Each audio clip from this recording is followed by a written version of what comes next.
Hey dudes. We turned into Ninja Turtles. I'm eating marshmallow and anchovies on my pizza. I put some cereal on mine. You would do that. They're probably Fruity Pebbles too, aren't they? Yep, that's the ones. You son of a bitch. That's crazy that you knew that. Well, I was missing some, so I assume they had to have gone somewhere. You bastard. Well, tonight, guys, we got to talk to a bona fide theologian. Yeah, we did too. And we talked about theology and demons. Yes, he also studied demonology, so that made for interesting stuff. Makes you look at things at a different angle a little bit.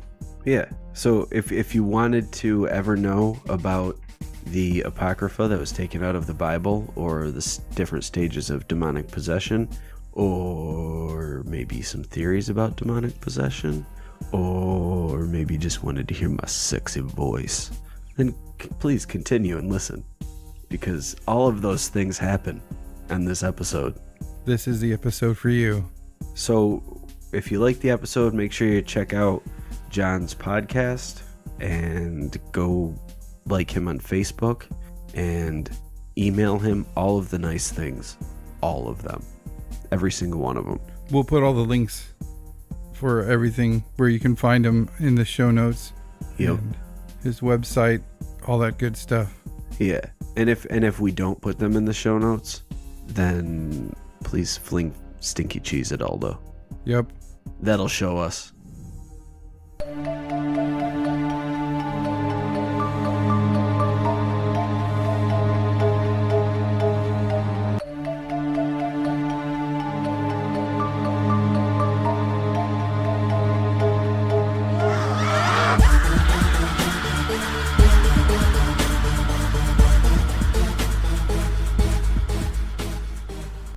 So, my name is John. I live in Rhode Island. I've been here my whole life. I'm a lifelong New Englander. Not proud of that, but I am. I did take my chances up in New Hampshire for about 2 weeks. Didn't last. Anyway, so I grew up here, and I have an undergraduate degree in philosophy. I have a master's degree in theology, which is primarily what I'm here to talk about today. I studied demonology for the past 7 or 8 years after I noticed there was a link between what I was studying in school and demonology directly. But we can get into that as we progress. But as far as my own experiences, I've only ever had one. I consider myself like a paranormal black hole. I mean, nothing happens to me. I stargaze every night. I don't see a thing. I live in the middle of the woods too, and there's this. I mean, I've never seen an apparition. I've never heard a voice. You never been visited by Bigfoot or Dogman? When I was a kid, I used to think you look at my window, but no. I was terrified as a kid, That Bigfoot would peek in on you. Yeah, I would literally be horrified that I would look out my window and he'd just be standing there. And this is because, and this actually leads up to the story perfectly, because, as a young boy, I used to watch, what's the show with Robert Stack there, Unsolved Mysteries, with my father, and he used to let me watch it, and I don't know why, and I used to be transfixed, I couldn't take my eyes off the screen, and he had a copy of Communion in the bathroom, and I would just remember staring at that damn book cover, and it just freaking me out, but I couldn't avert my eyes, and so anyway, I was a very scared, very timid, very immature child. I'm not embarrassed to admit that now. I was 11 years old, 10 years old. I was still sleeping with stuffed animals, for God's sakes. I think this was largely because of just my fear in general and of everything, My mom recalls incidents where I was 4 or 5 years old, and we were driving home from my grandmother's, and I was asking her about, well, what happens when you die, and what happens when Jesse dies, and what happens when my dad dies, and what happens when everybody dies. And she was crying, and I was crying, and we're trying to drive home, and she's like, why? She thought something was wrong with me, But that's just how I was, I was just a really inquisitive but very shy and nervous kid. So I would kind of toss and turn all night, hoping Bigfoot wasn't outside. Really, all I did was kind of wait for my dad to go to work in the morning. And as soon as I would hear him leave, I would run, grab a stuffed animal, and hop in bed with my mom at like 10, 11 years old. That's what I would do. Catch a couple eyes, a couple of Z's. And, this was something I did like every day. This wasn't something that happened once or twice. I mean, this went on for a long time until she put an end to it. But anyway, this one particular morning, it was about 6:30. And like I said, I live in the woods. We don't draw our blinds. The windows are, not open, but they're, the blinds are up. There's no curtains. No one can see us out here. So I run and I jump in there and I hop into bed and I'm getting down because I sleep on my stomach. And as I'm getting down into position, I feel that there's something in the room. And it's not like this ominous presence. I know exactly where it is. I know exactly. There's like a specific, and I just turn around and I look. And what I see, I've never heard described before on a podcast. And what it was basically a 3.5 foot tall gremlin looking thing. It was scaly, kind of like an alligator and an iguana cross. It was greenish towards the back. It was facing me, so I couldn't see its back, but I could tell that it was dark on the back, coming around to yellow and then a white front. And what stood out to me immediately was that it was extremely obese, which was, in hindsight, is hysterical. Yeah. And, it just had this huge pot belly and it had just fat folds over its knees and its elbows. And it was just so fat. And then the other thing that stuck out to me, was that it had a football shaped head on sideways, like a lengthwise football. And it had a mouth that went from like end to end, and it had pig ears, kind of, only they were reptilian like. So they kind of flipped out to the sides, which made its head look even bigger. And it had lips, not like lips like we have, but lips like an iguana has. Like they're there, but you can't really, they're there, and its lips were parted maybe a quarter of an inch, just enough for me to see that it had teeth. Very, very, very bright, very, very, very what looked to be a lot of teeth. And not rows, because I couldn't see rows. I just saw the front. And it had perfectly round yellow eyes with like cat's eyes, like a slit through the middle, a black slit. And I was sitting up when I saw this because I had flipped around in bed and I looked at it for about 5 to 7 seconds. And I immediately turned around and flopped my head back in the pillow. I said, "There's no way that's here. There's no way that's here. There's no way. This is ridiculous." And I maybe stayed like that for about 30 seconds. So I flip back up. I sit up. I turn around. Fucking thing is still there. Oh no! And now it starts to smile. The edges of its mouth, which went from literally one end of its head to the next, kind of turned upward, and now its mouth was opening up maybe to about a quarter of an inch, and I could tell that it had needle-like teeth, like puppy teeth. Puppies have those little needles, and it had just like a row of like needle teeth, and it raised its hand at the elbow and just opened and closed its fingers as if to wave, not like a big flashy wave, but just a opening and closing of its hands as it kind of grinned and waved at me. And at this point, I was thoroughly freaked out because it's broad daylight. There's sunlight streaming into the bedroom. It wasn't dark at all. It was 6:30 in the morning. And this is like fight or flight at 11 years old, and I had no option, right? Because it was either jump over my mom, wake her up, and God knows what would have happened. I didn't know.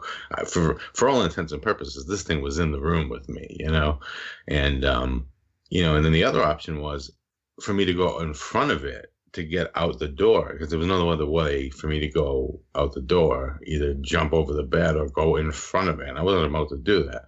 So the only option I had was to fight. And the only thing I had to fight with was my stuffed animal.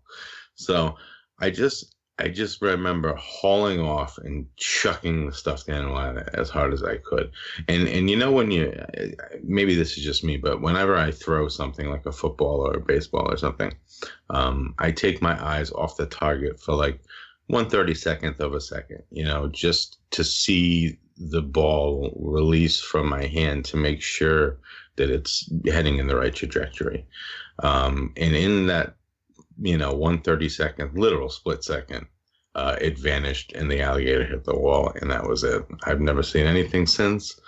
I've never seen anything like it. And the second you looked away, it disappeared. The second I looked away, it disappeared. But now I had looked away previously for about, and it was still there, and it stayed, you know. But the second I think that maybe this is why, and this is just a theory, this is why I'm a paranormal black hole, because I think during the fight or flight response, I chose fight, you know, which is not something people normally do because they don't have a chance.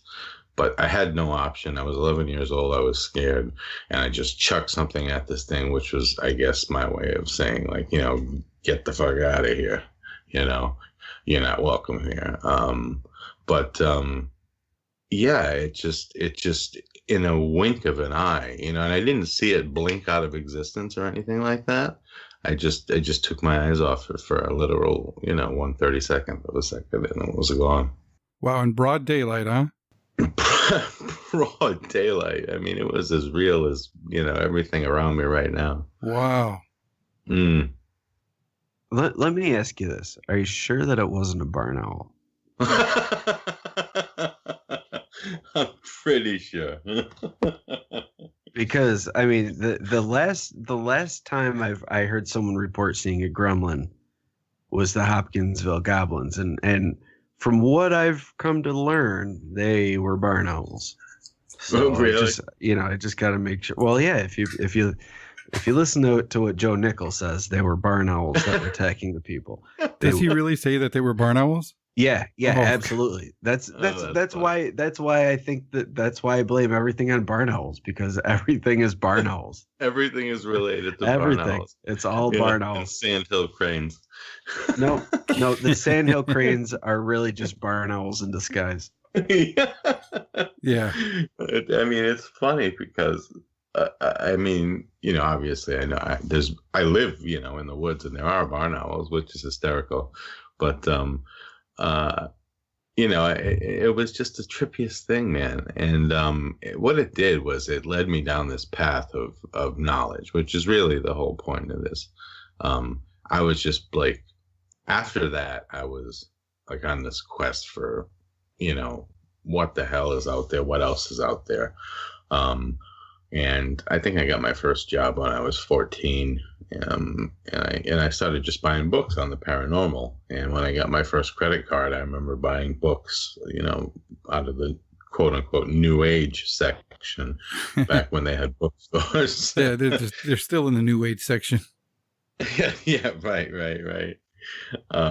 So I was, and I still have them. I have these, dictionary sized books on the unexplained, and it was never Jerome Clark one.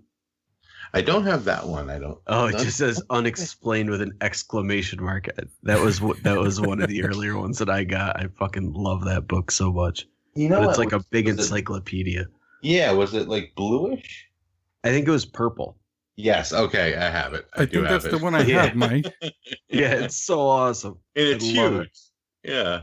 It's just unexplained exclamation mark. Yeah. So I think that was probably the first thing I bought. I was like, oh, grabbed it, paperback.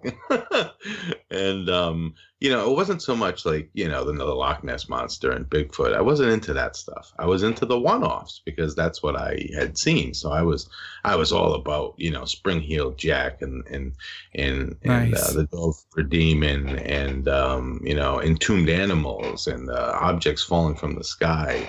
I read that in 1956, perch fell from the sky in Providence, which is not necessarily a paranormal thing. I mean, I can see perch being picked up by a hurricane or something like that. But, it was these one-offs that really kind of got me, going, Flatwoods Monster, stuff like that. So as I became an adult, and I use that term very loosely, I went to junior college because I almost didn't graduate high school. I would rather just do drugs. I don't know what I was trying to do, but I did a lot of hallucinogens, and I was always trying to like just break the veil, just somehow, just peek behind the curtain, I know exactly what you're talking about. That's what I figured. I'm still trying to take a peek behind that curtain. And it was like that for a long time. And even when I started junior college, I just changed majors so I could knock around junior college for years and just, get student, help, student aid, student loans, things like that. And eventually I took a biology class, and then the professor approached me, and he said that he asked me to tutor the class. And I was like, really? He said, no, you're doing really well. You should tutor the class. So I took up tutoring, and I worked for the college for a little while when I was younger. And I started to think that like maybe biology was where I might find my answers, life science, because to me, this thing was a biological being, it was there. And so I started into it, and I took, I don't know how many classes. Biology, at the time it was zoology or, botany, things like that, genetics, physics. And I transferred out to Rhode Island College, which is a 4-year school, with enough credits basically so I could minor in biology and, anatomy, things like that. And ultimately what happened was, there was a paradigm shift of sorts, and I like to use that word a lot, from Fritz Capra. I don't know if you have any of his books, The Tao of Physics, The Web of Life. He's a fantastic author. But anyway, I was at Rick, and I remember reading Origin of Species. I was like, this is just a book that I have to read. And at the end of that book, I came to the conclusion that it was more of a philosophy book than it was a biology book.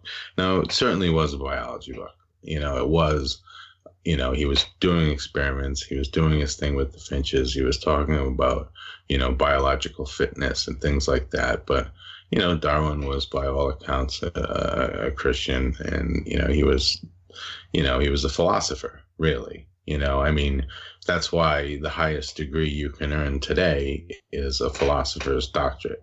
Everybody back then was a philosopher. You were a philosopher first, and then you were whatever you were after that, And, that's the way the modern Western schools are set up today still. And, I remember reading that and thinking to myself, like, wow, this is a lot more heady, than just, biology. And I immediately switched my major to philosophy and banged it out in 2 years. And it seemed like where biology dead ended for me, philosophy picked up. Because what people don't realize is that philosophy is the first science. That is what it is called. And it is 100% logical. Everyone has this misconception that it's all about unicorns and rainbows and Super Mario and who knows what the fuck. Wait a second, It's not about Super Mario? I'm sure you can make the argument. I feel like I've been lied to. This is bullshit. Socrates was wrong. This allegory of the cave was actually Luigi. Yeah, it was too. It was really just about Yoshi trying to get out of that egg. Oh man, that's fantastic. Yoshi's Cookie, what a terrible game. Anyway, so oh god, I lost my train of thought already. This is terrible. That's okay. Welcome to the Whatcast. Yes, sir. Sometimes we'll sit here for 20 minutes thinking about what we just said, right? Yep. So so I changed into philosophy, and like I said, philosophy is not just rainbows and unicorns and what everyone thinks it, everyone thinks it's ideology, or ideology, however you want to pronounce it. And ideology is the end of thought. That's what the definition of ideology is. And That's not what philosophy is. It's not like, well, I believe X, Y, Z, and that's it. And it's just this. It's the first science. It's very scientific. So if you look at all the standardized testings that they do, like the GREs and the LSATs, you will, and you can look this up, you'll see that the people who finish the best on those tests are people with degrees in philosophy and theology. And they're either one or two right behind. In physics is either one or two. So they swap between physics majors and philosophy majors. And it's all because of those logic arguments. A plus B, or if A equals B and B equals C, then A equals C. It's as simple as that. Or if Tom is a cat and cats have whiskers, then what? Tom has whiskers. That's logic. That is the basis of everything in philosophy. So when you can't just make a claim like, I don't know, unicorns exist. Well, okay, come up with a logical argument. You know what I'm saying? So that's what attracted me to it, because I had come from a scientific background, so to speak. And, I got into it, and I got into it, and I get into it. And, my teachers really, I was doing very well, despite the fact that I was still experimenting with drugs. And I was beyond experimenting. I'm not going to sugarcoat it. I was drinking in class, and it was getting ugly. I actually later developed the heroin addiction, which I did get clean at 32. My anniversary is actually this year. It'll be 6 years. Nice. But yeah, and I went so far down the rabbit hole that I just. I don't know what I was looking for. I was just looking for something else, something more. And I remember Soren Kierkegaard, in his leap of faith argument, where he was, he was often considered a philosopher, but I consider him to be more of a theologian. And he would always rationalize and say that you can rationalize the hell out of God. You can rationalize it to death. You can use every tool you have in your philosophical tool belt, and you can rationalize right to the precipice, but you need to make the leap of faith, or you're not going to do it. So, when one of my professors suggested I go to graduate school, I went to PC and I enrolled in what at the time I didn't know, how prestigious of a school it was when it comes to graduate level education in theology. But, I would later find that out afterwards when I started getting job, offers and things like that.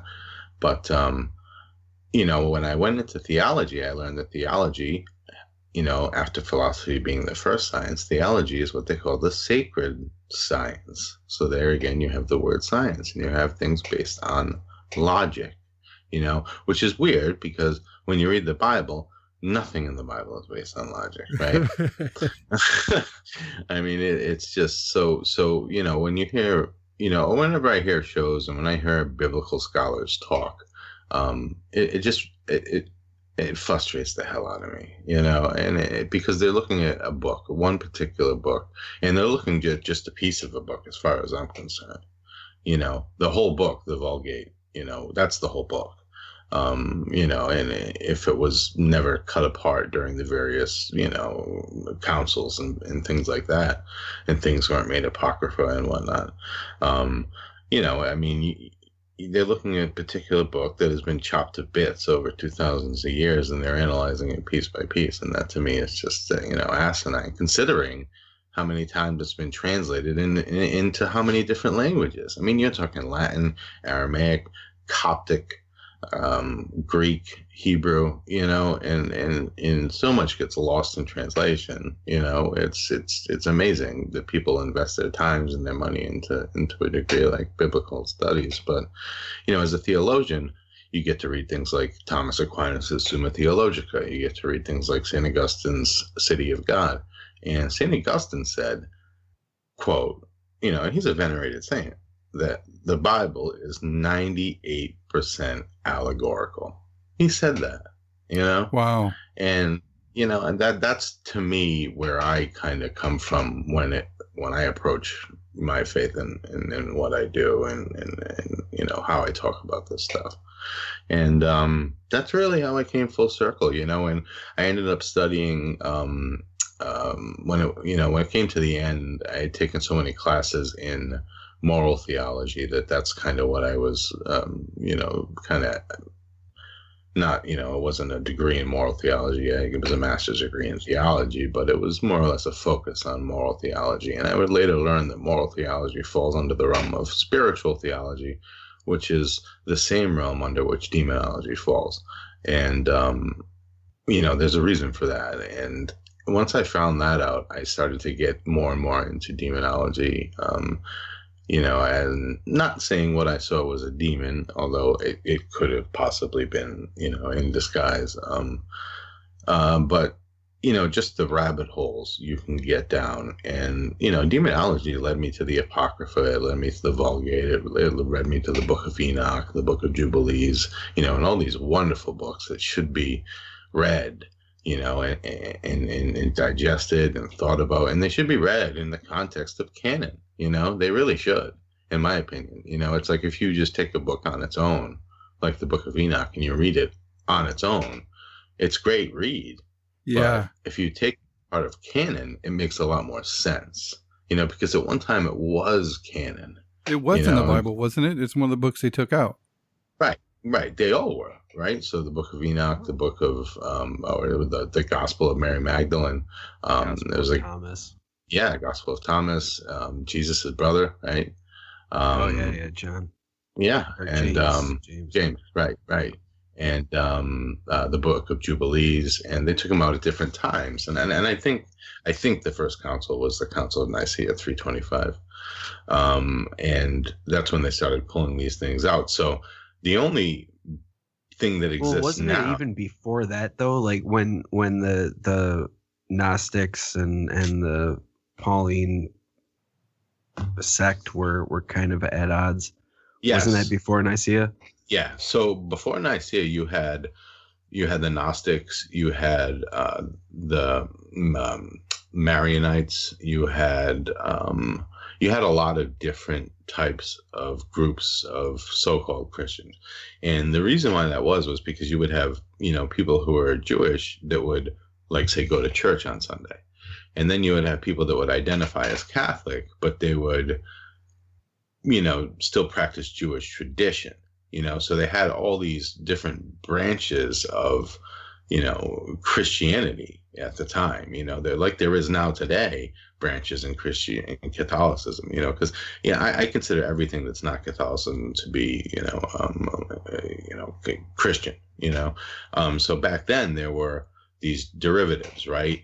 Like you said, in the Gnostic texts, we didn't know really anything about them until they discovered the Nag Hammadi library. Yeah. All the texts everything that was written about the Gnostics was written by people who disliked the Gnostics. Right. Mm-hmm. Yeah. And, when they did, right. So yeah, when they discovered the Nag Hammadi library, it was actually, it's considered pseudepigrapha, meaning they just don't know who wrote it.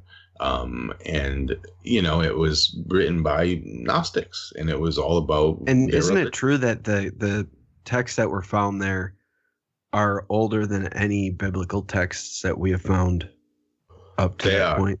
Yeah, they are. They're extremely old. So, you could argue that would be the closest to the original Bible. Right. Seeing as how it's the oldest that we have. Exactly. That, and there's another one called, and I pronounce it Didache. I think it's spelled Didache. It's a very messed up word, and I've heard professors pronounce it Didache, and they think it was written at about 50 AD, which predates the end of Luke's gospel, which was about 70 to 80 AD. And that was considered one of the earliest forms. And what it basically is like a couple of pages of just how to be a Catholic, how to be a Christian, and how to live a Christ-like life. And until the Nag Hammadi library was discovered, I think that was the earliest text. But and it's still a text worth reading. There are translations, English translations, and it's just and that was in fact, part of canon at one point. Canon is the Greek word for measuring stick. Apocrypha is Greek for, I believe, hidden. And so the Didache was actually part of the Bible. So yeah, I think that the Nag Hammadi library does predate it. Yeah. Wow. So after doing all the studying and getting your degrees, what did you think about your experience now? When I think back on it now, I have two theories, because there's a part of me that still likes science and likes quantum physics and things like that. And I know that, on a subatomic level, things blink in and out of existence, right? And we don't know where they go. And why don't we just constantly fall through the floor, right? I mean, there's so much nothingness in atoms. It's just mind-boggling. So, I remember watching the documentary, and the guy said, well, they could be blinking in and out of existence and going into a world where there's people who are watching them blinking in and out of existence, wondering where they go to, So I was like, well, this could be a similar type of thing. This could be a thing that just, things blink in and out of existence at times. And, I think even in that Unexplained book, they had stories of, a woman riding a bus, and all of a sudden she was on a railway station on Mars surrounded by like grays. And then she was back on the bus. So things like that happen. And that's one possibility. And the other possibility is that it was a demon, in disguise. But the biggest gambit with that I have is, there's one book that they read at seminary on demonology. It's a 10-part book by Michael Fries, SFO. It's not a title. It's a order of priests. I don't know specifically, but it's a 10-part book about demons, basically, and the origins and whatnot. And he claims in that book that, and I followed this up with an exorcist that I talk to usually on a monthly basis. I talk to this guy. That when demons do, come into this realm, they appear as shadow figures, which to me is fascinating, because there's such a rise in conversations about shadow people. Yeah, but that's scary to think about if you apply to how popular shadow people are and how often they're seen these days. Yeah, they're so popular, and it's funny because it mentions in the text that there's always something off about them. Right? Like they could be missing a head, they're missing an arm, they're missing a leg, they have red eyes, they're wearing a hat. There's something off about them. But 90% of the time, according to this book, they appear as shadow figures.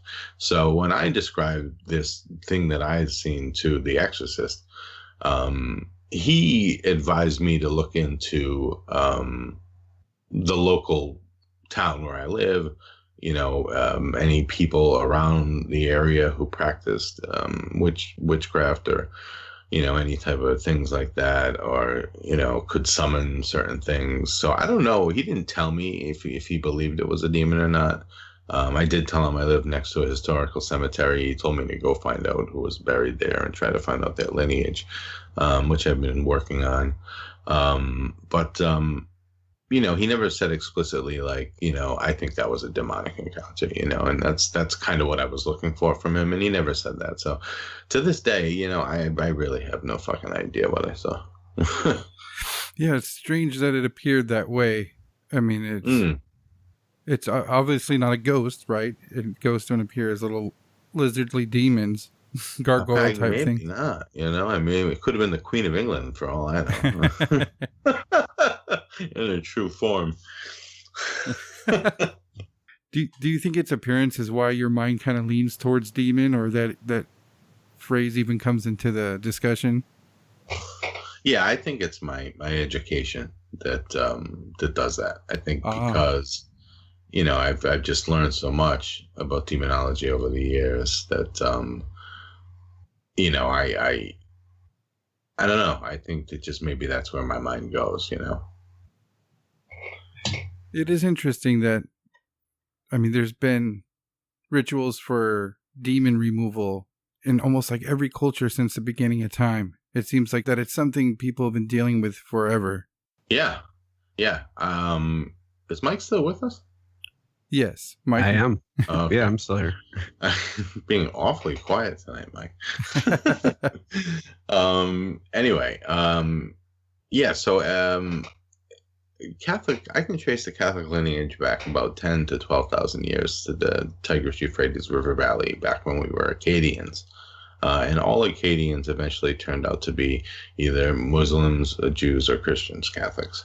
And back then, as soon as they began to, write, and I'm sure this was oral tradition before they started to write, the first things that they write, and oftentimes you find this in civilization, is they write about cosmology and theogony. So essentially they write about, who are we and why are we here? And they talk about gods, right? Because, and I'm a firm believer that, when primitive people were not primitive, they may have just not had the tools we have, but I don't think their minds were really any different than ours. Maybe they were, 10,000 years. Well, I mean, even if you look at a lot of the architectural designs and the things that they were able to do, as far as we know, they were primitive, but right, we don't know how to duplicate a lot of the stuff that was done. Exactly. And the whole Graham Hancock argument about the forgotten ancient civilization that spread across the world, and there's a lot of evidence for that. But I think that ancient cultures were a lot more advanced than we give them credit for, especially if they could do things that we have no idea. It baffles us today, right? With all of our technology and all our modern conveniences, and we still can't duplicate some of these things. To say that they were just using bronze tools and log rollers is fucking ridiculous. Right. And it's amazing because, people have, they just, aliens, it's got to be aliens. It doesn't have to be. It's the only answer. It's the only answer. It's the only answer, right? The ancient aliens with the help of barn owls. They built the pyramids and Stonehenge. Right. And they left barn owls behind. And they sunk Atlantis.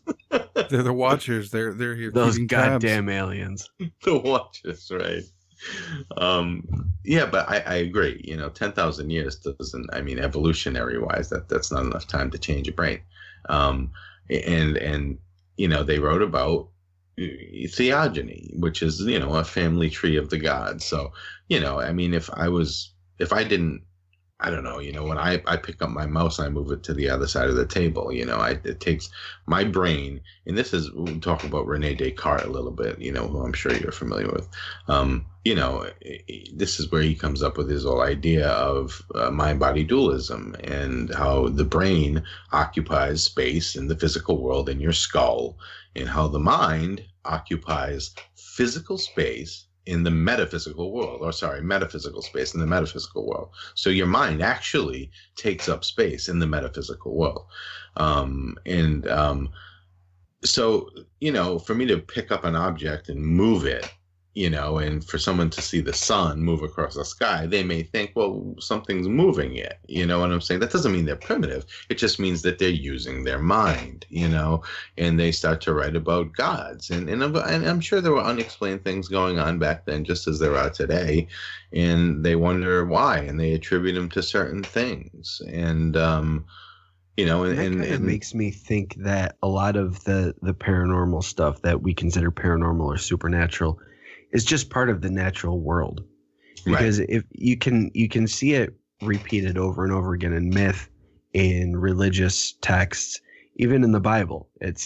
There's a lot of this stuff, like the Book of Enoch, for instance, where he was taken away, he was abducted, for lack of a better term. And whether you believe he was taken to heaven, the fairy realm, abducted by aliens, it shows it even if you're using the Christian texts or the old Jewish texts as your point of reference, it sets a precedent for things that are going on in the modern day, and we're just giving them a different label, a different right. We're trying to define the experience in a different way. And I think as the centuries go on, I think that's normal to kind of amend things, amend situations, or amend belief systems to fit a current era. Yeah. And nowadays, if you say someone was taken up into the sky, 9 out of 10 people are going to think aliens. And then you're going to have 1 out of 10 that are thinking angels or something. Right. And then everyone else thinks it's bullshit. Right. And it's funny that you said that because, as far as amending things, because, just like they say doctors are always practicing, and they're always going to conferences to learn about new diseases and new things and new developments and new treatments and things like that. Priests and nuns do the same thing. I didn't know this until I was in PC. I was in a class with a nun from India and a priest from Australia, and they basically they need to amend and change what's going on. I mean, the Vatican has its own, laboratories. They have their own observatories, their own scientists, their own physicists. They're adapting, they're changing with the times. And you're right. If you're following in a certain footsteps, like if you're Jewish and you're reading the Torah and that's what you believe in, and you're following in those footsteps, and you're going to probably apply a lot of things, to that, just naturally, but like I was saying about the metaphysical world, and I think this ties in greatly to what you're saying also, Mike, is that colors and numbers were also said to exist in the metaphysical world, right? Because you can't describe to someone what yellow is unless you show them a banana, right? You can't just say, well, yellow is, how the fuck do you just define yellow, and so Rene Descartes said, no, yellow exists in the metaphysical world. It's a thing that takes up space, right? So, and this is where demonology comes into play in my point of view. And I learned some of this from the exorcist that I speak to. So your mind taking up space in the metaphysical realm, right, can be acted upon by the metaphysical realm, just like your brain can be acted upon by the physical realm. So if I fall and I hit my head and I can get a concussion, right, then similarly in the metaphysical world, things can act upon my mind. And the same goes for vice versa. Like I pick up the mouse and I move it to the other end of the table with my brain. In the metaphysical world, I can use my mind to alter the metaphysical reality. And so that's just like saying, kind of like fitting that in with astral projection then. Yeah, I think where so. It's like a non-physical reality that exists within, it's natural, but it's like it's alien because it's non-physical, and a lot of people don't have access to it or aren't able to get there knowingly. They only visit it in dreams, and it's, loses its meaning that way. Right. And I think the key word there is knowingly, because it's we all have it. We all have a mind, but we just, we all can't tap into it like certain people can. And, you talk about, you guys have had shows about, the Montauk, base and things like that.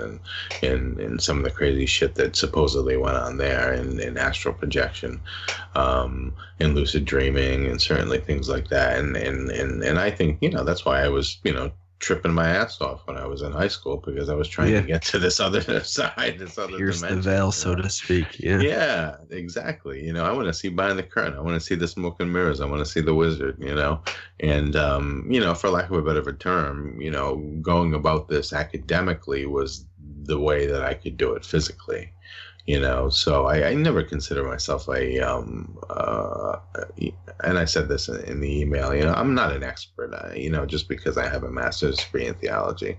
I'm not. I have a couple of initials after my name. It doesn't make me an expert. I'm not published. So you don't walk around with your pinky extended or anything. And actually, it's kind of funny. I do extend my pinky when I drink. It just comes out naturally. I do as well. And I drink craft beer, and I feel like such a douchebag because my pinky goes up when I'm drinking craft beer. I'm like, oh yes, drinking my fancy beer. Mm. I used to drink shit beer, and I used to do it. It just my pinky would just. You just do it to be ironic at that point. Did you also twirl your mustache while you were doing it? I mean, I'd be drinking like a High Life, and my pinky would be extended. Like, what the fuck? I'm not even consciously doing it. It's just so stupid. Oh man. But anyway, so this kind of whole thing ties into how demons potentially, if they exist and if we believe this stuff, this is how they infect our bodies, is through this metaphysical realm. So if you want to get into that, we can. So it's like a STD through astral projection. Exactly. Shit. Actually heard that before described. Really? I've actually heard something describe it like that before. Demons are the STD of the astral realm. Because they in the book that was written about this priest who I speak to, who's this exorcist, they made a movie about it, but the movie is shit, and the book is much better written. It was written about his the way. Yeah, I mean, it was just so much better. I mean, and he told me right off the bat, he gave me a list of books to read, starting with the one about his apprenticeship in Rome. And, he met, Gabriel Amorth, who was a famous exorcist there. And anyway, he would talk about how demons and possession is not a sin, oddly enough. It's not. Which I found fascinating, but the way they get into us. In order for it to be a sin, though, wouldn't it have to be something that you're willingly taking in? Exactly. And this is not something you're willingly taking. So when we go through the steps of possession, you'll see that the first step could be is a sin. But that's just something that, if you're Catholic, you do on a regular basis, I mean, you're born and that's a sin. How dare you? Right. You human bastard. Here's a sin just for being human, fucker. Right. Take that. Something that probably didn't happen in 2000 or whatever years ago, But you better get baptized or you're going to hell. Right. And it's funny because my parents didn't have me baptized when I was a child, me or my brother. And I remember when I was old enough to ask them why, because I remember I went to a funeral when I was in high school. I was a pallbearer, and they called us up to get communion, and I didn't know what the fuck communion was, and I went up there and I ate it, and I'm funny because I came back and my dad goes, "And you're still alive?"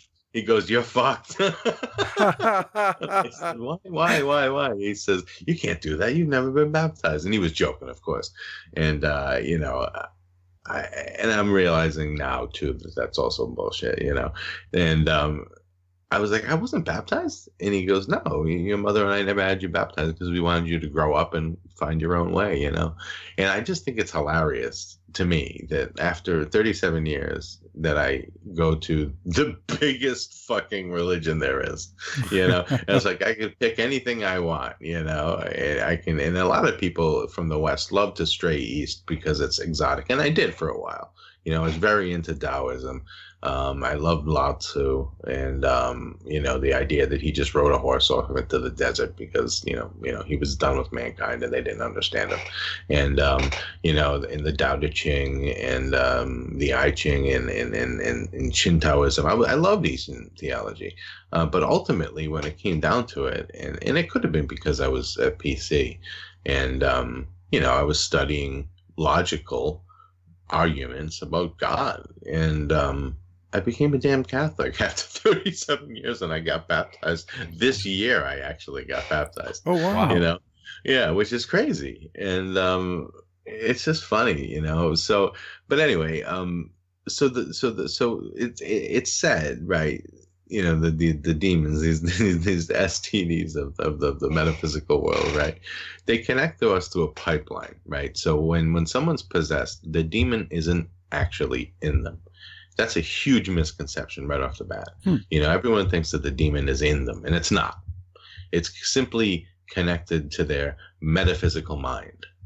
That's how it works, right? So it's like we've had the argument before on the show. Sure. That the brain acts as an antenna for the signal that is us is being broadcast into our brain. So is possession like the demon is hijacking the signal? So the initial step of possession is temptation. So in a way, yes, temptation is put out there. And if you succumb to it, it opens you to this demonic, siege. Okay. So yes, it could amplify your signal. And it's funny because, Catholics are said to be, targeted. They're the ones that are targeted. And I read a book once that said, demons don't target anyone else other than Catholics and Christians because the devil has everyone else, which I think is bullshit. But I think you're right. I think that, because that's the first step is making a sin. That's the first step, and it's the nature of that sin that I think amplifies the signal. So, if you do something like, I don't know, whack off, minor sin, right? But if you're playing with a Ouija board and you're trying to contact spirits, then maybe that's a major no-no, Mm-hmm. The whole book, the movie and book, The Exorcist, that was what it was. There was a kid named Douglas Dean. It was actually a boy, not a girl. Who played with a Ouija board when he was a kid, and he became possessed, and he was a case of integration. He was a full-on case of integration, and he recovered and later went on to Georgetown University, where he met William Peter Blatty. But anyway, so yes, I think that the sin, the temptation, the first step in possession amplifies our brain and our mind in the metaphysical world, and it kind of maybe puts out a strobe or a beacon to these demons where it says, oh, this person just sinned, they're vulnerable, I'm going to go over here. And that leads us to the next step, which is a big jump, right? So the next step is demonic siege, which ghost hunters call poltergeist. Which is, correct me if I'm wrong, but I think the definition of poltergeist is the possession the possession of an object, like the house or a book it has nothing to do with you, but it has the translation of it is noisy ghost. It was a German. They just called it the noisy ghost. Yeah, I didn't know that. That's interesting. So yeah, things like matches dropping from the ceiling, books flying off the shelves, stuff like that. That the ghost hunters call poltergeist. Theologians call demonic siege. And that would be the next step. So I guess if you were, we're using this example of playing with a Ouija board and you're trying to say, summon the spirit of Baal and, for whatever reason, and, you think you're unsuccessful. And then the next thing, books are flying off your shelves and you're like, okay, demonic siege, right? Now, it's important to know that all the way up into the stage of possession, all of this stuff can be stopped with prayers of deliverance and prayers of protection, all of it. Even into the next step, which is obsession, it can all be stopped by simple prayers of protection and deliverance. And you don't necessarily need a priest to do it. In an emergency, I read in a book, anybody can perform an exorcism, which is strange, because they have the whole Rituale Romanum, and it's laid out in very specific ways, and I think that's for very specific difficult cases, but it's said that up until possession you can handle this, you can get rid of it, but yeah, so demonic siege, your house is under attack, things are flying around, and if you can buy into that, without getting a priest involved, or without blessing your house yourself, and without kind of getting rid of it yourself, asking it to leave, salting the doorway, things like that, smudging the room. Sometimes people are, in Catholicism, we use incense, particularly sandalwood. That's supposedly the ones the demons hate the most. If you can kind of correct it at that point, whereas the next stage becomes obsession. So if you go through with this sin of yours and you play with the Ouija board, and the next thing you know, things are flying around in your room, and all of a sudden now you become obsessed with it, and you say to yourself, holy crap, I summoned Baal, or whoever it is you want to summon, and you just become utterly transfixed on the idea that this is your life. This is all you think about. It's all consuming. You can't think of anything, and then you just focus entirely on the act that you performed, and the idea that you may have summoned an evil spirit, and that's it. That's what you focus on. So that's like the final step before possession. Now, with your studies in mind, does it have to take a certain level of demon to be able to possess somebody, or can pretty much any one of these things do this? So pretty much any one of them can. And this is the funny thing is we usually, when the priest is in there and they ask the demon's name, it'll say something like, Astaroth, or Paimon, or whatever, but it doesn't mean that that's the demon. Those demons usually don't infect people. They don't. Satan doesn't possess people. But it's kind of like, someone made an analogy once where it's kind of like if you were a POW, right, and you were captured and they asked you your name, you would say, I'm the United States military. You know what I'm saying? Mm-hmm. And you associate yourself with the military, and these demons do the same thing. They associate themselves with their leader. They say, they don't give out their particular name. They just say, Astaroth. So it's almost like, this is who I work for. Exactly. Right. So it's any demon, and, and then when they come in through these pipelines into our minds. And that's why when, this guy, this exorcist told, and he's an old guy. He's got no reason to lie to me. I mean, he would tell me stories of people, during possessions, and there's, a couple different types. There's minor possessions, and there's, perfect possession. Otherwise, what did I say earlier?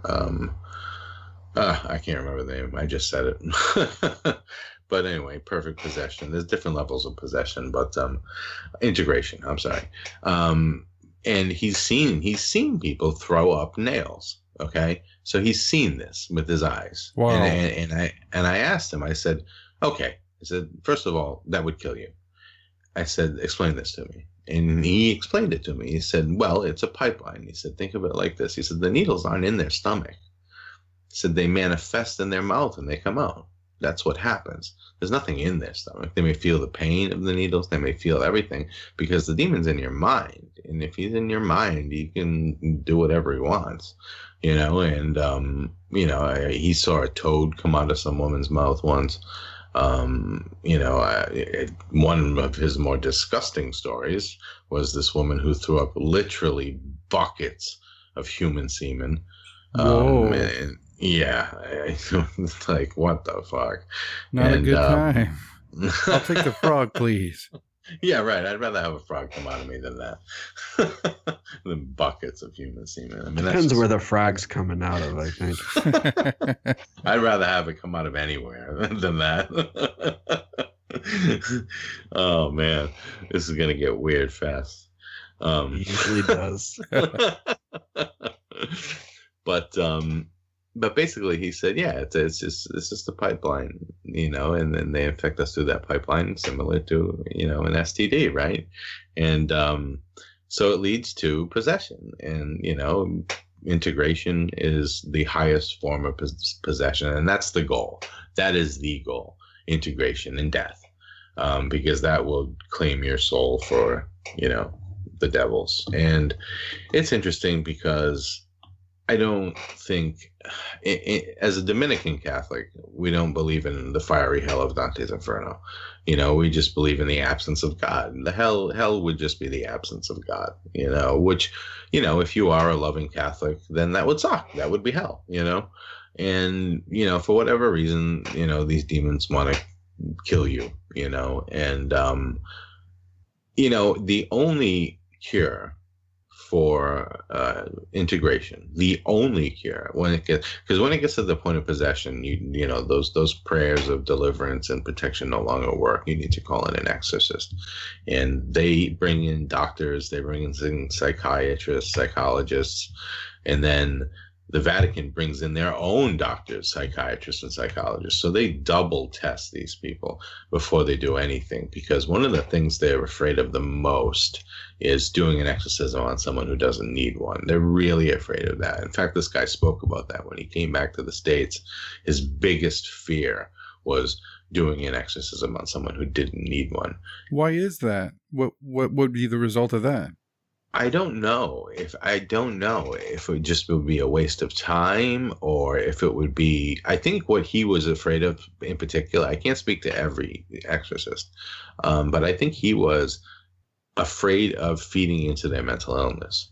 So if someone actually had a mental illness and came to them and, they thought they were seeing demons, but really they had a mental illness, and he was treated them, and he continued to treat them, because people don't just go for possession and they get an exorcism once. There are people in Italy who have been getting exorcised for 10 years. Every week, every Sunday they go for an exorcism. And the demon's still there. So his fear was that he could potentially harm someone even further by blocking them from the medical attention they need. And so it was all about discernment for him. That was his biggest fear. But yeah, like I was saying, when it comes to that point of possession, you have the rituale romanum with the priests. But if it gets to the point of integration, the only thing that can save you is divine intervention. The only thing. And in the case of The Exorcist with Douglas Dean, that's what happened. It was divine intervention that saved him. Because that's supposedly the only thing that can cure at that time is God, basically, or one of the saints or several of the saints coming down and kind of interceding at that point. Yeah, those are the steps of possession as I know them. With as many cases of possession as there is, how often do one of these saints or God intervene? It's funny because they don't advertise this stuff, right? I mean, we hear about possession, right? But if I even took out like a FOIA, for example, and sent it to the Diocese of Providence and said, how many exorcisms have you conducted in the past 5 years? I would never get an answer. They would never tell me. Right. I mean, they could be doing them all the time, or they could be doing like one a year. I have no idea. And it's that type of secret that is, to them necessary, because a lot of even priests believe that exorcism is like an old medieval thing, and it doesn't really exist anymore. And there's this kind of resurgence now to bring priests back into what they believe to be reality and say, oh, look, evil exists and it's around, and it can infect us. And I think Mike said something earlier, and it triggered something in my brain, like, whatever this is, right? Whatever it would be, it demons, be it aliens, be it whatever, you know what I'm saying? Be it just beings from a different plane of reality, right? Like the jinn, for example, they're said to live alongside us in a separate reality. They marry, they have children, they grow old, they just live, in an alternate reality. And they're not bad inherently, but some of them are just like human beings. And they can cross over. But anyway, I inherently, I forgot where I was going with that. But, like I was saying, no matter what it is, Mike had made the comment, and it jogged something in my mind that whatever it is, it's the same thing. You know what I'm saying? It can't be all these different things, right? Mm-hmm. It's just our interpretations that are different. Just different explanations based on your culture or religious beliefs or whatever. So we're exactly, and based on in so many things, right? Culture, belief, geography. Just where you were born, when you were born. How old you are when you start discovering this stuff. And you apply that to what's going on. But the fact of the matter is that Matteo, you're right. You go back, to the ancient writings, of the Assyrians, which was a very cubiform type of writing, like hieroglyphics. They were talking about good and evil. They were talking about evil spirits, and they were talking about why evil exists, it's something that's been around certainly since humanity has been around, and whether or not it comes from the metaphysical world and infects us, or it's just in us, is debatable, of course. So you think, what's your take on it? Do you think that they're hell demons from hell? Do you think they're goddamn aliens, fairies? So yeah. So I don't believe in asshole hell. Kids. Punk kids. Goddamn kids. I don't believe in hell in the traditional Catholic sense, where it's a fire, a pit of fire, and you remain there for that's just stupid. It doesn't say anything like that anywhere in the Bible, as far as I know. So when you talk about the fall, and we can talk about the fall in the Book of Enoch too,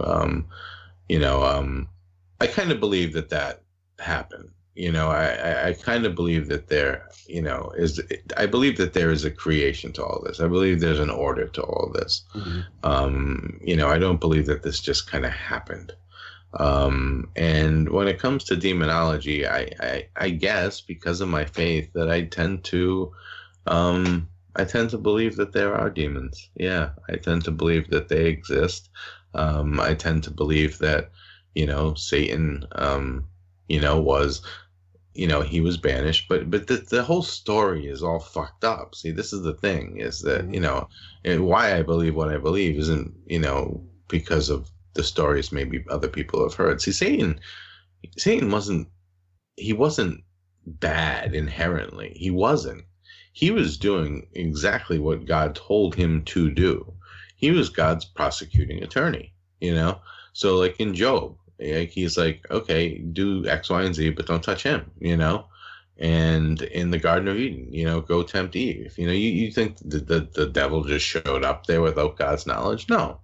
If God is right, if we can all come to a conclusion, and this is a great theological, or what we like to call in theology, an ontological argument, right? If we could all come up with a definition of God, right? What would that definition be? And a lot of times people come up with a definition, a being beyond which nothing greater could be conceived, right? If we were everyone on the planet were to just write it down in the dictionary, what God is, it would be a being beyond which nothing greater could be conceived. And I think that's somewhat plausible to me. I think that's a decent definition of God, and by that definition, he exists. So, if I have a cheeseburger in my hand, it's better than the cheeseburger in my mind. You know what I'm saying? Mm-hmm. So, that there can't be a better version of God. So he has to exist by that definition. And if we do all agree on that definition, then he does exist. So I tend to believe that there is some type of creator in Aristotle's prime mover, or the unmoved mover, or whatever you want to call it. And, the idea that he didn't know what was going on is just preposterous. If he is if something, created whatever, the cosmos, right? Then he knows everything. He's a being beyond which nothing greater can be conceived. He knows the snake is going to tempt Eve. He knows Eve is going to eat the apple, So Satan isn't inherently evil, but rather he becomes somewhat evil by the function of what God is asking him to do. But based on the original depiction of all that, wasn't the title of Satan applied to the serpent after the fact? Like in the original telling, wasn't it the serpent was a completely different entity, and it was only through later interpretations that he was lumped in with the Satan figure. Right. No, you're absolutely right. It was labeled as simply the serpent. And he had legs, and he got his legs taken away. And yeah, right. To me, it just seemed like it was a passing of knowledge, and then God punished this creature for passing on the knowledge to the lowly humans. Right. And caused him to, crawl on his belly for eternity, or however you want to look at it. Yeah. So that's certainly how it's written in Genesis, in the Bible, and but to me, and the thing that gets me with that the most, though, is the Bible doesn't shy away from mentioning Satan and referencing Satan, but at no point in Genesis was the serpent called Satan. So I don't understand. Is it just because it's going against the wishes of God that it got lumped in with the title of Satan, even though the title of Satan has a completely separate meaning? Right. So this is the conundrum, right? It's like, why would God then elevate this being to the status of an angel, right? Because Satan was an angel before he fell, okay? And he maintains his angelic form in a way, and he's not supposed to be some ugly thing. He maintains his angelic form, except his feathered wings are probably scaled. I don't know, but why, if in fact there was a serpent, right, and it bit, and then it told Eve to eat the apple, and she ate the apple, and then God punishes it, and then later on he for some reason raises, it's possible that he said, okay, maybe this is the creature I need to carry out my dirty work, or essentially to, like in the case of Job, affirm my work. That's a possibility that theologians have concluded, not concluded, but it's a possibility that he said, well, out of all my creations, this one here seems to be a bit slippery, and I'm going to elevate him, and he's going to go out and he's going to do X, Y, and Z. That's a possibility, yeah. And then the other possibility is that, God knew, and, he, she, or it knew that it was Satan all along, because like I said, you got to remember, everything in the Bible is allegorical, right? So the idea of the serpent and this whole idea of Adam and Eve, and I don't even believe that that's the story. I believe in the Watchers, personally, and that's why the Watchers became apocrypha. In 635 at the Council of Lacedonia, because it basically was another avenue to the origins of evil, and it makes a lot more sense. It makes a lot more sense than this, snake or being, made, or this lizard being made into a snake and then being elevated into a position where it was, extremely intelligent, and it held a very high position among the godly ranks of angels, and the angels are ranked, dominions, cherubim, seraphim, dominions, fates, they're all ranked, archangels, angels. So yeah, I guess you could go either way with it, right? But now that I brought it up, this is why I like the Book of Enoch a lot better, because I think it makes a lot more sense. Because the idea of by then Satan is in existence. He's part of the angelic court, and he's God's prosecuting attorney, and he's doing these things to either punish people or to affirm their loyalty to God, like in Job. And then there's these angels who are said, they say, okay, go keep an eye on mankind on Mount Hermon, and, and just keep an eye on them and see how they're doing. And, the leader, which we talked about, I think in your last, not your last show, but the show before, Azazel or Azazel, and Shemyaza were the leaders of these watchers, these 200 watchers. And Shemyaza comes up with the idea that they want to cohabitate with the women. And, he says to Azazel, he says, look, he says, we're all going to bind ourselves together. If God decides that he doesn't like what we did, then we're all going to go down together. And Azazel begrudgingly agrees to this. And they went down and they had sex with the women. But more than that, and this is why it was kicked out and became apocrypha, it wasn't just because they came down and they had sex with women and allegedly created the Nephilim. It was, and then that's what brought on the flood. And, Enoch was, I think, allegedly written between 300 and 100 BC. And he was Noah's uncle. And he was the one, not God, who told Noah to build the ark in this story. But the direct reason why it was cut out is because instead of, some serpent coming along telling Eve, well, go ahead and bite the apple, now we have a whole series of events where these angels come down and they teach human beings the signs of the sun, the signs of the moon. They teach them geology. They teach them root cutting. They teach them. So that fits in with a lot of the ancient cultures that say that they were handed down the knowledge by beings that came from the sky. Exactly. Mm-hmm. And it was, instead of just this, one bite from this magical tree, instead you have this group of angels that comes down and they share their knowledge wisdom. Yeah. Exactly. And God, or maybe they were just aliens. It's always possible. I mean really that's what Giorgio Tsoukalos says. I love your impression, by the way. Your Ancient Aliens impression. That show kills me, man. It's always good for a laugh.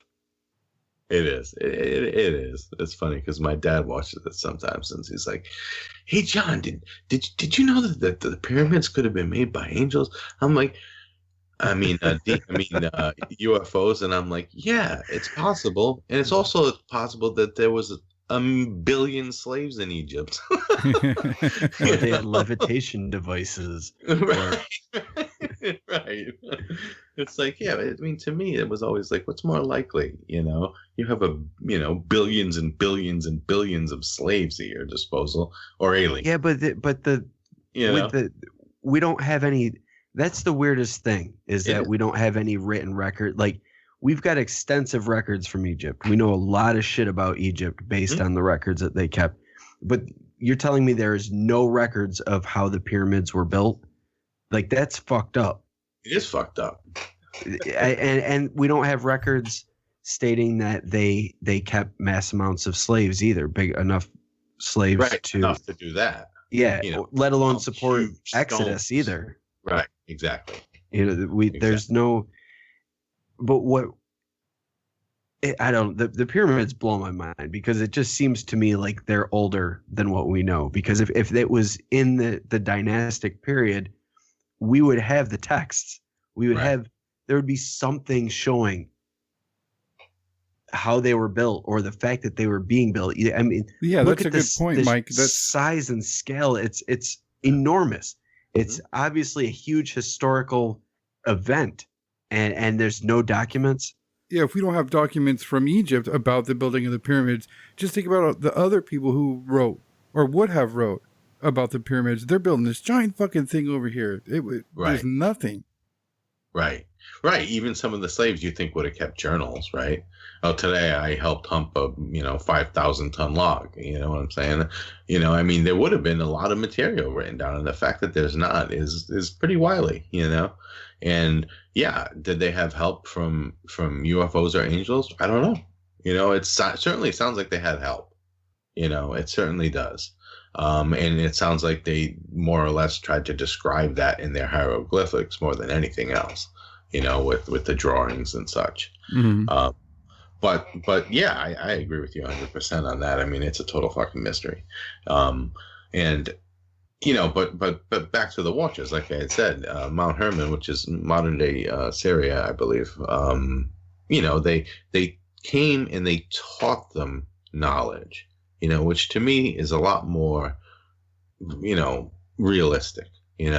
They come down, they say, hey, this is how you do this. This is how you read the moon, the stars. This is astrology. This is this is that. And then God says, whoa, I don't want to know all that. Flood, kill them all, right?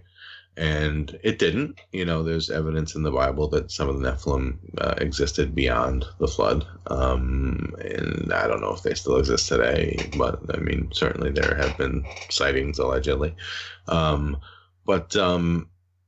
It's just one of those things that just made a lot of sense to me. And the fact that it stayed in the Bible till 635 is also, I think, pretty intense, right? It gives us some credence because they accepted it alongside the idea of Adam and Eve. They said, well, this is also like a pretty probable idea. And then in the Council of Lacedonia, I think the first Council of Lacedonia, I think there were two. They just said, nah, that we got to pick one, and we're going to go with this one. And as to why they do that, I don't know.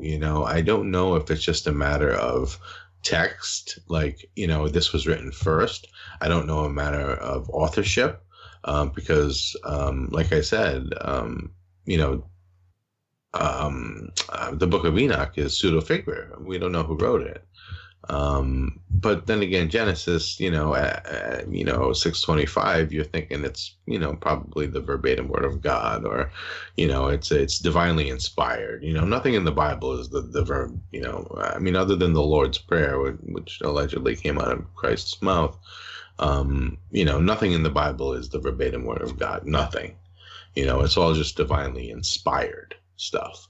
And the fact that it made it 635 years before it got the shaft was pretty interesting to me, Because I've read a lot of the Book of Enoch, and I wasn't aware that it made it that long in the Bible. Yeah. That's crazy to me. So the Vulgate right now exists, and I don't know, and don't quote me on this, I don't think there's an English translation. I think you can only get it in Latin. And the Vulgate is the entire Bible before it was chopped up. So like I said, it has the entire apocrypha. It has the Apocalypse of Peter, which is much less terrifying than the Apocalypse of John, which in my opinion is why it was cut out. It just shows the doom and gloom. Right. Right. Exactly. I really think that's true. And, there was there was a method behind all this, and,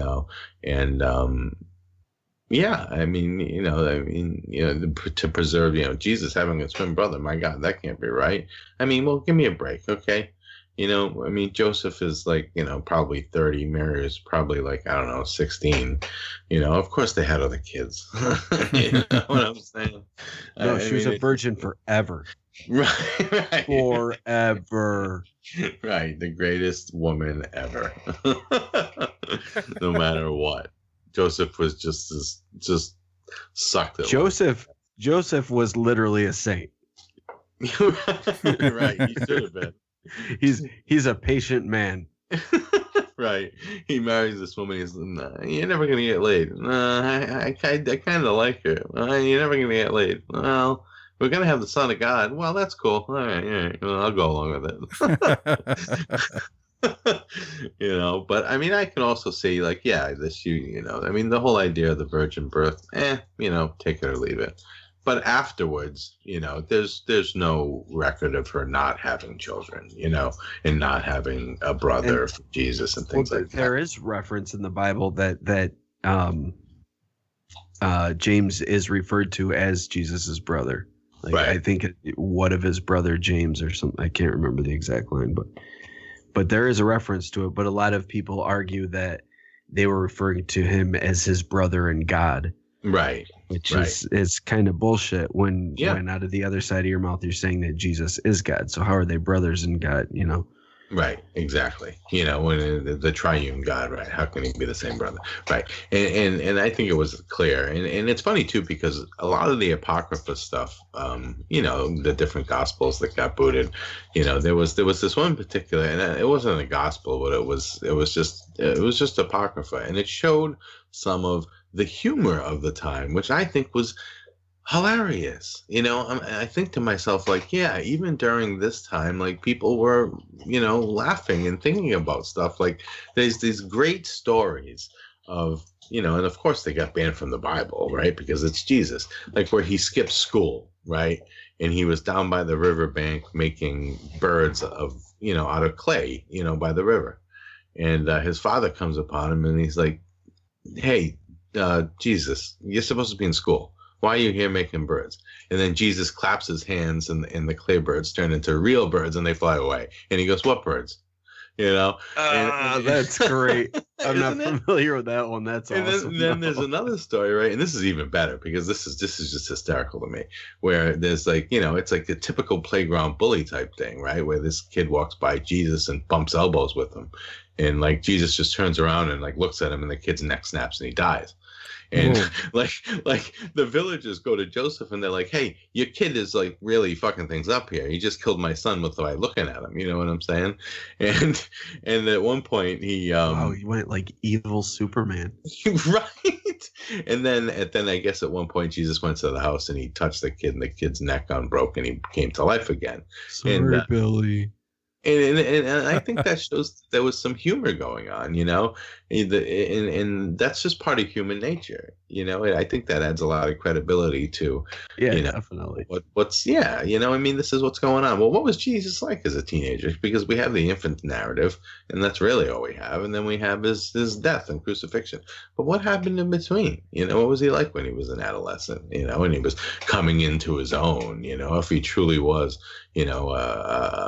part of the triune God, what was he doing? Was he like, oh my God, I'm like, like Professor X on steroids, I just thought that was really funny. And, that was obvious. That was banned very, very early on. I just think that stuff it should all be read as part of canon. You should never take any bit, even like the Gospel of Mary Magdalene. It's very short. And isn't that one attributed to someone who knew her and was like telling her story rather than actually written by Mary Magdalene? Yeah, it was exactly. And most of the this type of stuff was like that. And I think lots of times people will take it aside and they'll just say, ooh, the Gospel of Mary Magdalene, and they'll read it as its own piece, like I said earlier. And I don't think you should do that. I think you should take it as part of canon, because it was. Take it as part of the greater whole, part of the story. Because I think it makes more sense. Jesus. Yeah.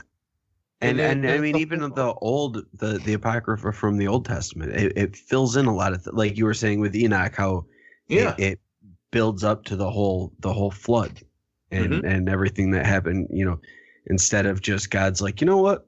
People are dicks. Noah, build a boat. Right. And there it is. Right. But it makes way more sense where it's like, Enoch is his grandfather and Enoch goes and says, hey, Noah, you better build a boat. And what's interesting too, because I'm sure, the Akkadians, I'm sure you've heard of the Gilgamesh epic, right?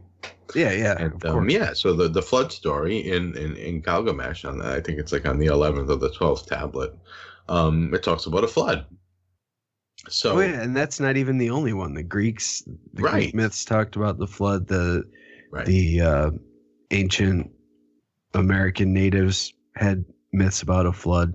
Yeah, it's all over the place. Yeah, and I think at one point, and in this case in particular, because the Akkadians became, Jews, Muslims, and Christians, I think that at some point the Tigris-Euphrates River Valley flooded. I mean, it's as simple as that, and Noah built a boat, like a shanty, and he put every animal in the world. Well, when you live in a village by the river, what is every animal in the world?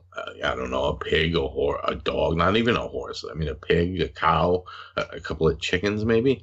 I mean, it's not like there's no tigers and giraffes and elephants and all that shit. You put every animal in the world. Well, that's your little world. That's what everything on your farm. I had a Noah's Ark toy when I was a kid, and I can tell you 100% positively that there were elephants and giraffes and zebras and lions and tigers. So, oh, that's hysterical. I don't know. I think you're pulling my leg here, John. Was it one of those little people like Noah's Ark?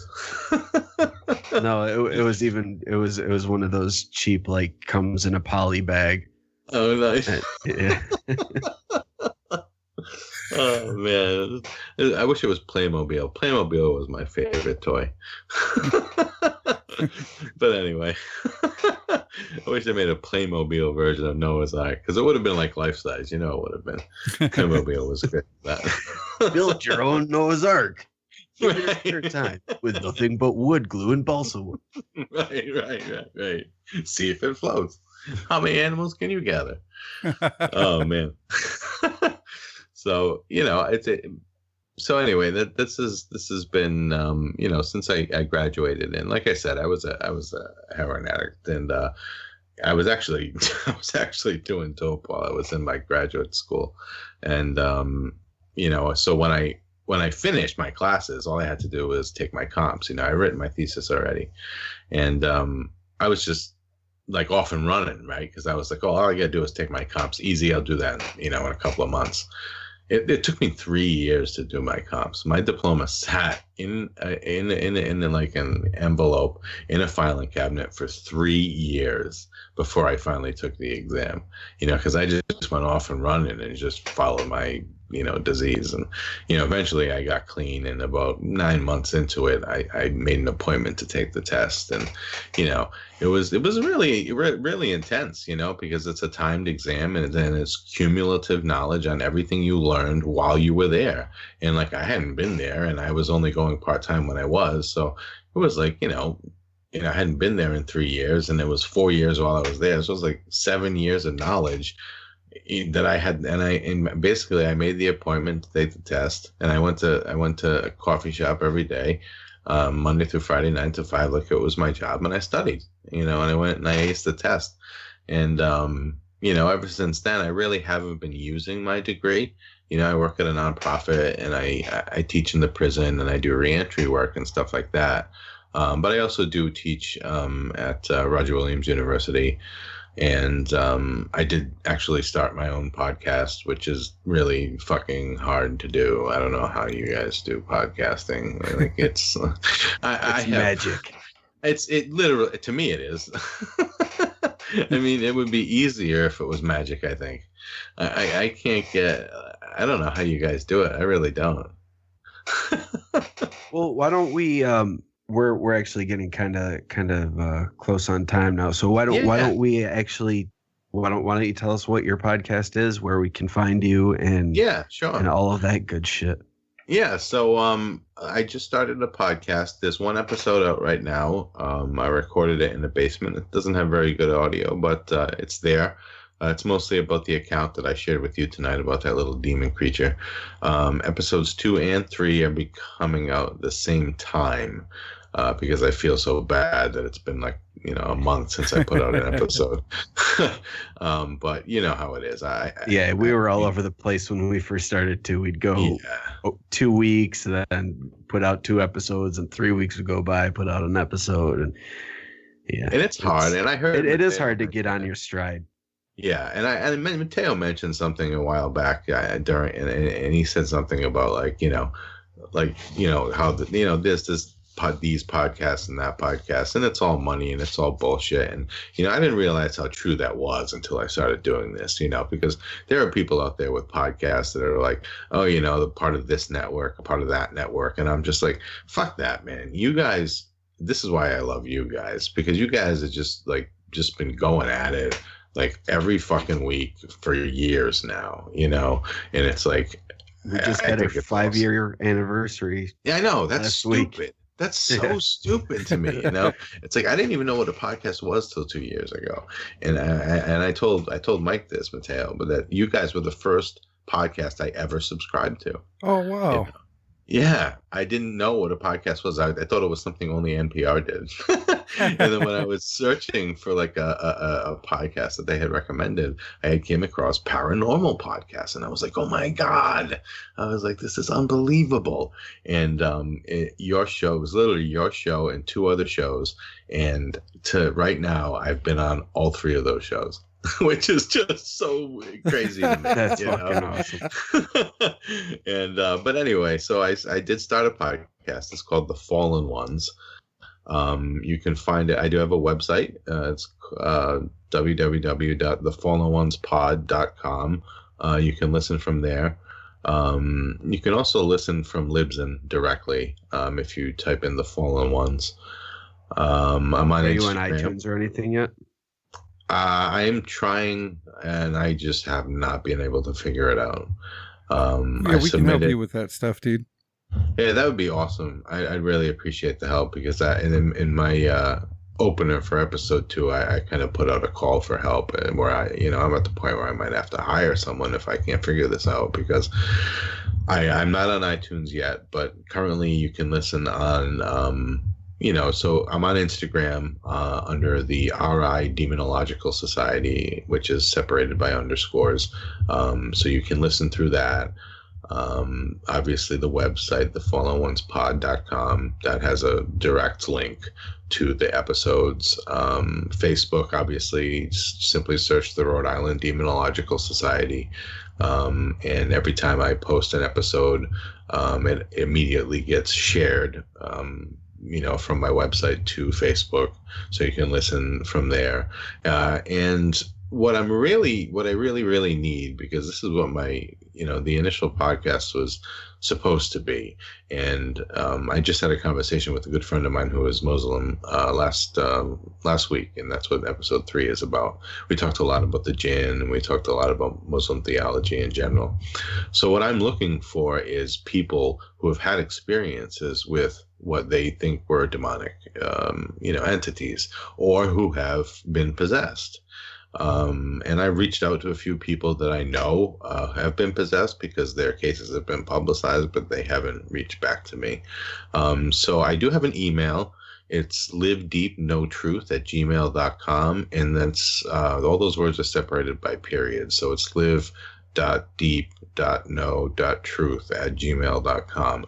So if you have any type of story where you've come across anything you think is demonic, just send me an email or contact me through Facebook, the Rhode Island Demonological Society, and I'll get back to you, and we'll talk about it. And if you want, you can come on and we can talk about it on air or off air if you'd rather. And even if you don't want to talk about it in a podcast form, even if you're just looking for some support or some ideas, I can certainly provide that. Like I said, I know all the deliverance prayers. I know them all in Latin.